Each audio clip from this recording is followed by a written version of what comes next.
ہندا ممبئی سے سوال کرتی ہیں کہ رجب شریف کی جو نیاز ہوتی ہے اس میں حیض والی عورت اگر چاہے تو اس کے بنانے کے کاموں میں ہاتھ بٹا سکتی ہے یا اس کے کھانے کے لیے اس دسترخوان پہ بیٹھ سکتی ہے یا نہیں؟ یہاں سوال پوچھا کہ رجب میں جو نیاز ہوتی ہے، رجب میں تو بہت ساری نیازیں ہوتی ہیں، اور غریب نواز کی چھٹی بھی ہوتی ہے، اور حضرت امام جعفر صادق رضی اللہ تعالیٰ عنہ کہ کنڈے کی نیاز بھی ہوتی ہے، حضرت امیر معاویہ کی نیاز بھی ہوتی ہے، حضرت نوری میاں رحمہ کی بھی نیاز ہوتی ہے، اور کوئی خاص نہیں ہے کہ کسی ایک بزرگ کے نام ہو، تمام اولیاء کرام کے نام نیازیں ہوتی ہیں۔ میرے خیال میں یہ سوال جو ہے وہ کنڈے کی نیاز سے متعلق ہوگا، کیونکہ اسی کے بارے میں اس طرح کی مسئلے مشہور ہیں۔ اب لوگوں نے مسئلے جو ہیں وہ بالکل مسالے بنا دیے ہیں، وہ مسئلہ نہیں رہا بلکہ مسالہ ہو گیا۔ اپنی طرف سے جو چاہتے ہیں، جیسے کھانے میں آدمی ٹیسٹ بڑھانے کے لیے جو چاہتا ہے وہ لگا دیتا ہے، پھر اس میں اگر کاجو نہیں بھی پڑتا تو ڈال دیا، بادام نہیں بھی پڑتا تو ڈال دیا کہ چلو بھائی ٹیسٹ ہی تو بڑھے گا۔ تو ایسے ہی انہوں نے مسئلے کو بھی مسالہ بنا رکھا ہے، تو جتنا چاہا ڈالا، جتنا چاہا نکالا۔ تو اب اس میں کنڈے کی نیاز کے بارے میں ایسے مسئلے کر لیے کہ جہاں پکے وہیں رکھا جائے، وہیں نیاز ہو، وہیں بیٹھ کے کھاؤ، وہیں بیٹھ کے ہاتھ دھلو، اور وہاں سے کچھ مت لے جاؤ، کسی اور کو مت دو، اور جو شام سے پہلے کھا لیں ٹھیک ہے، نہیں تو سب اٹھا کر کے دریا میں ڈال دو، اور جو مٹی کا برتن ہے اس کو بھی پھینک دو، توڑ دو۔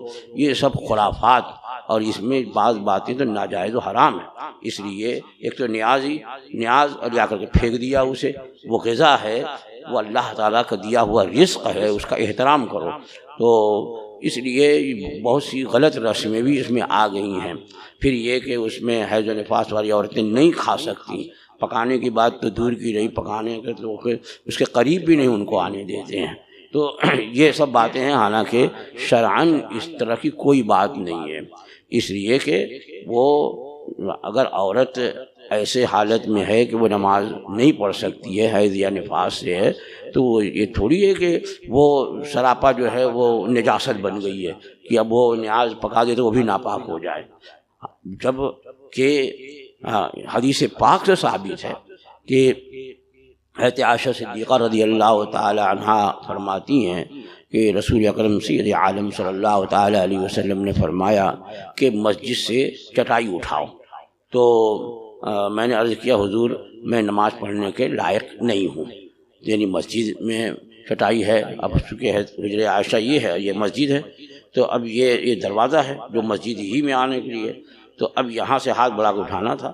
تو سرکار نے فرمایا مسجد چٹائی اٹھاؤ، کہا کہ حضور میں نماز پڑھنے کے لائق نہیں۔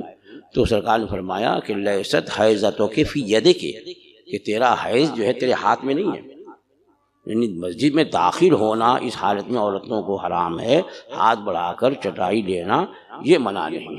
تو ہاتھ بڑھا کر کے لیجیے، گویا کہ ہاتھ کو ناپاک نہیں بلا جا کہ پانی میں ڈال دے تو ہاتھ جو ہے وہ پانی بھی ناپاک ہو جائے، اور کھانا پکا دے تو وہ بھی ناپاک ہو جائے۔